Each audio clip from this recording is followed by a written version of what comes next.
Forget those ChatGPT plugins, and there is a new beast in the AI, and it's called MCP, launched by Anthropic, and this protocol is quietly powering the future of AI. Whether you are a developer or just curious about AI, this might be the most important thing you will ever hear.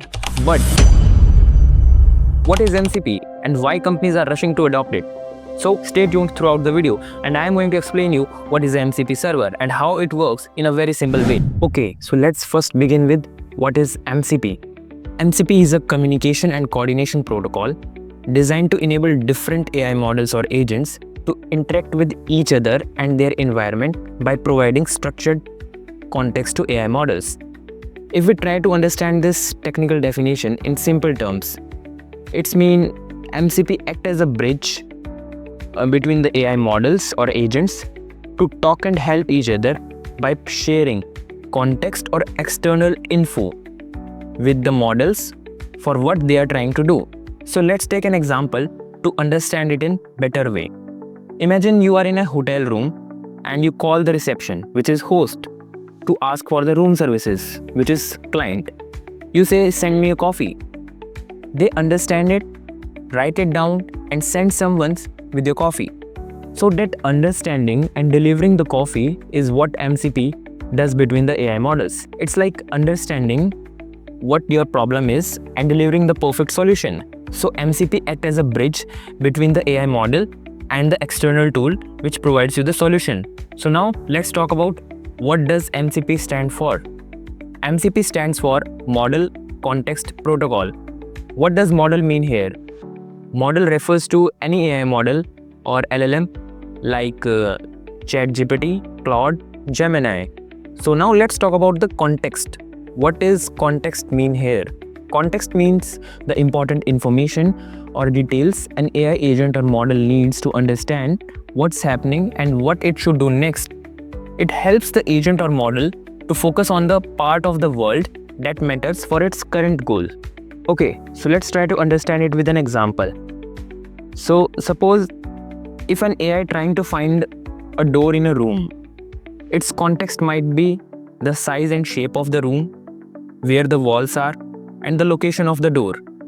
It doesn't need to know what's in the next room or what time it is. The context for the current problem statement helps it to complete the goal right now. So context means the detail or the information you share with your AI model or the AI agent to solve the current problem statement and achieve the goal. So now there are some question arises. So let's have a look on this question. So the question is, can't the AI figure out the things its own without context? So not really. LLMs are powerful, but they don't know the current world situations or scenarios or the current state of your system unless you explicitly provide that information.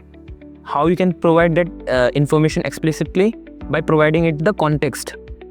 Okay, so context act like a map or a memory, telling the AI what tools exist, what data it's working with, and what has already happened and what you have to do next. Context act like a map or a memory you provide to the AI model. So the second question is, what kind of context are we talking about? So it can include user input history like past commands or chat with your AI agent or model, available tools and APIs like a tool for sending email, a tool for searching documents in your computer, or a API which fetches the weather details. Okay, and it can also include memory. The memory means the previously fetched data and the goals and plans. So you gave a goal to the AI agent or a model to schedule the meeting for this week. And the last one is environment state, like user location, time and setting. So this is what kind of context we are talking about. I hope you get it. What does context means here right now? Now let's understand what does protocol mean. Protocol means set of rules or standards. Simple. If you listen a word protocol, it means rules. Okay. So this is what MCP stands for, Model Context Protocol. So now let's have a look on its working, how this MCP works. So as you can see on the screen, this is a MCP client server diagram. In this, there is a host here and a MCP server And in this MCP server, there are many tools, resources, or prompts which are available to perform a task. And this MCP server is connected with external weather API, sending email tools, and the databases to fetch the information. So now let's talk about how it works. So let's first begin with host. As you can see in the host, there is a LLM and an MCP client. This is where LLMs live. It could be your laptop, a browser, or a cloud platform. Inside that host, you have the MCP client, which act like an interpreter for the AI. What is the work of that MCP client? It listens to the model output and turns it into a structured request in a MCP format. Then this request is transferred to the MCP server. So how it transferred to the MCP server? There is a transport layer between the host and the MCP server. This transport layer supports two ways to send the request from host to the MCP server. And these two ways are, the first one is standard input output. It's the simplest method, like how your terminal talks to your program. The AI sends text through an input stream and the MCP server replies through an output stream. It's fast, local, efficient, and perfect for testing or command line interface based tools where minimal latency is a key. So it is a way which helps you to get the output as fast as possible. Okay, so now let's talk about the second way, which is SSE. So interactive setups like agents running inside browsers or dashboards. We use SSE, which means server sent events. Okay, so SSE keeps the connection open, allowing the server to stream back continuous data without the client needing to ask again. So this way is ideal for the AI tools which need live feedback or current status updates. So these are the two ways through which your structured message transfer to the MCP server by host. So now let's have a look on MCP server. Once the request reaches to the MCP server, things get more exciting. The server holds a set of tools, resources, or prompts.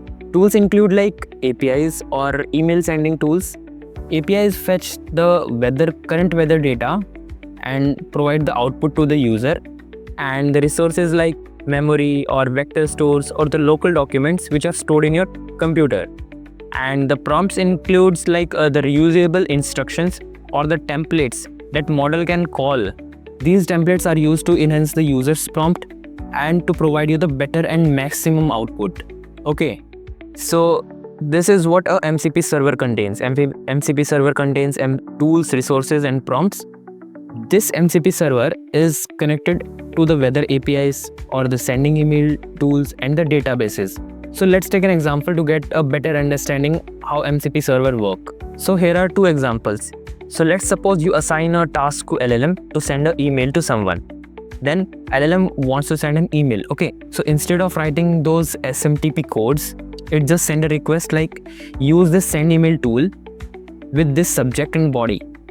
And the rest of the part is handled by the MCP server. The call is transferred through the transport layer to the MCP server and the tool is called.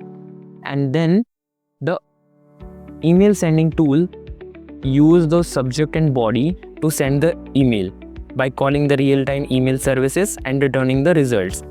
Let's suppose you ask the LLM what is weather in San Francisco. The LLM transfer this request to the MCP client. Then this MCP client transfer this to the MCP server through the transport layer. The MCP server hits the weather API and fetches the information and return it to the model in a single fluid request. Okay, and you get the current weather data of San Francisco. So this is how a MCP server acts as a bridge between the LLM models or AI agents or the external tools, databases, and APIs. So you don't need to write those long codes to assign a tool with the LLM model to perform a specific task. Okay, MCP servers solve this problem by connecting all the external tools, APIs, and databases through a single channel to the LLM models. So now let's have a look on the implementation. So MCP is not limited to a one programming language. It is a multi-language friendly. Whether you are coding in Python, TypeScript, Java, C++, or Kotlin or Rust, you can build an MCP server or a client This makes it accessible to the web developers, app builders, and the backend engineers, and even those who are in data science. If we talk about the reference implementations, so pre-built MCP servers exist for GitHub, so AI can fetch the repos information or generate the pull requests. Google Drives for reading and summarizing or searching the files. Slack to send or read the messages, automate alerts. Postgres, letting AI can run those SQL queries on databases. Puppeteer for browser animation like clicking buttons or scraping pages. And the Stripe to interact with the payments, transaction, etc. If we talk about the real life implementation example, imagine an AI assistant that can read a contract from your Google Drive, run it through a legal analysis, and generate a report on the basis of that contract. And this is all done by chaining these tools using the MCP server. And that's the power of the MCP server, turning your tools in plug and play for AI. No more messy codes, no more complex wirings needed, just pure efficiency. So, if this blew your mind even a little, hit the like button and share this video with your friends. And do subscribe to my channel. Stay curious, build smart. This is Aman, breaking AI down for you. Thanks for watching.